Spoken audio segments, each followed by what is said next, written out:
Before I start this video, I just want to say this is just like me talking, so you can just put it down, listen to the audio. There's no actual video parts for you to see. Enjoy. Hey guys, Mason here, just coming to you with a short video about the big news that just came out yesterday. I'm recording this on September 14th, and yesterday it was just announced that Nvidia reached the final stages of negotiation to buy ARM from SoftBank. This is very interesting to me because I like business and technology, and this is right at the intersection of both of those. So let's start with the business side. Nvidia basically reached a deal with SoftBank to acquire ARM for $40 billion. When SoftBank bought ARM for $31 billion in 2016, Nvidia was actually only worth about $30 billion.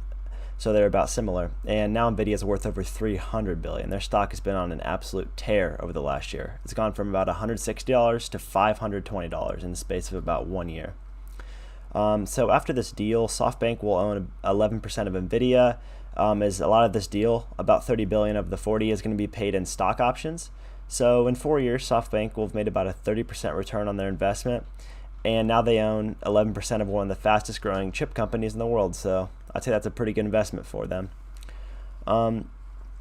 So what a lot of people are wondering right now is what's going to happen to Apple and Samsung and all these other big companies that use the ARM architecture for their chips. I don't think Nvidia will just block Apple and others off from the architecture, because I know Apple has licenses for 5, 10 plus years. They got those way into the future, and who knows what's coming in 10 years. And also, this deal is really not going to truly go through for probably like 12 to 18 months, because it takes a while to get through all the government legislation and stuff like that with these big things. So because they don't want to have an antitrust case or anything on their hands. And also, I think it's in Nvidia's best interest to keep ARM available to anyone willing to pay the license fee, because that's just a free revenue stream for them. However, I do see a migration away from ARM to like a free open source alternative like RISC-V in the future. I see a lot of money being dumped into RISC-V in the near future, so I think that's the future of mobile computing and maybe even desktop, because x86 has been around for what, 40 years now, and there's a lot more efficient ways to do computing, but it just takes a while to migrate these things. But this deal has big implications because ARM is sold in over 1 billion smartphones per year, just in smartphones, 1 billion, which means that they reach about 13% of everyone on Earth.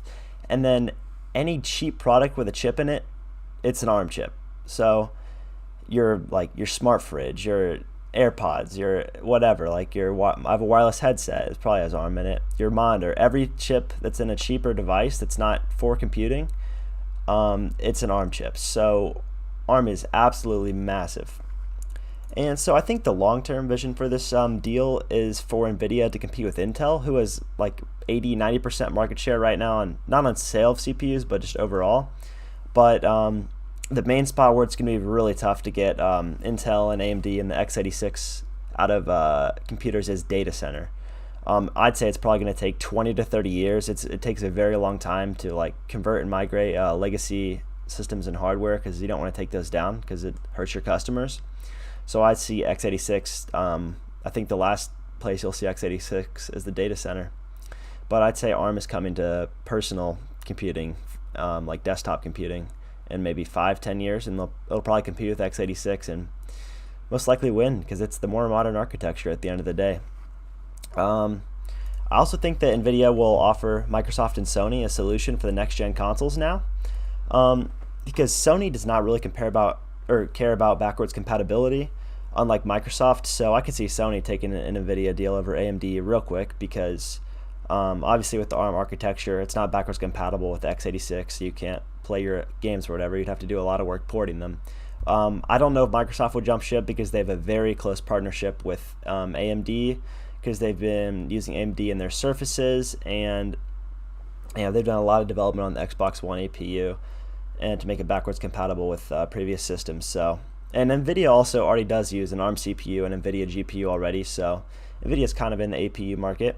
But I think they could even make their own console. So all they would have to do is make their own operating system or like a derivative of Linux, and then they could make their own console, kind of like the Nvidia Shield TV we saw, which uses their technology and does very, very good in convincing AI upscaling, or DLSS as they like to call it, from 1080p to 4K.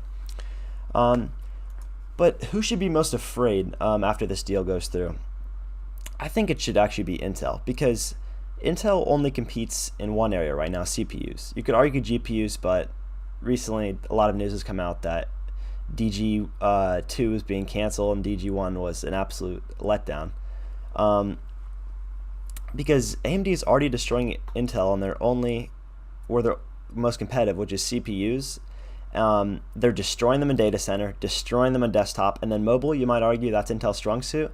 I'd say Ryzen 4000 mobile versus Tiger Lake, it's about a tie. I mean, there's trade-offs to each, but Ryzen 4000 got PCIe 4.0, so I'd say they win that too.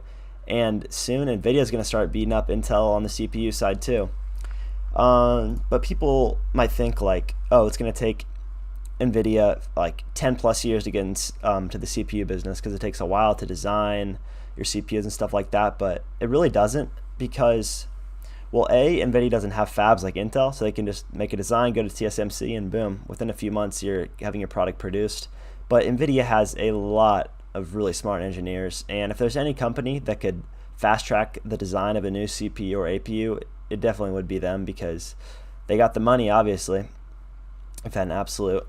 they've had great financials the past year or two, and I expect the 3000 series to further that.